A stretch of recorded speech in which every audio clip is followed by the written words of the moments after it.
அம்மியோட இன்றைய லஞ்ச் வந்துட்டு பன்னீர் fried rice. அம்மி என்ன லஞ்ச் வேணும்னு கேட்க மறந்துட்டான் போல் இருக்கு. நைட்டு தூங்கிட்டான். அதனால் இன்றைக்கி என்னோட சாய்ஸ் ஆயிடுச்சு. அன்றொரு நாள் பிரியாணி பண்ணிவிட்டு மீதி பன்னீர் ஃப்ரிட்ஜ்லேயே தூங்குச்சு.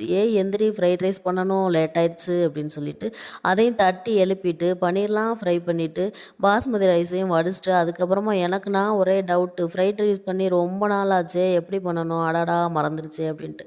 சரி, கேரட் பீன்ஸை போட்டு வதக்கி விட்டு முட்டையை உடச்சி ஊற்றினா ஃப்ரைட் ரைஸ் நம்ம வச்சது தானே சட்டம் அப்படின்னு சொல்லிட்டு நானும் கிளற ஆரம்பிச்சிட்டேன். இந்த சாசு கேஸ்லாம் நம்மக்கிட்ட இல்லை. 9 கிரகங்களும் உச்சத்தில் இருக்கும் ஒருவன் பேட்டரியோடும் பேசலாம், பேட்டரி இல்லாமலும் பேசலாம் அப்படின்ற மாதிரி.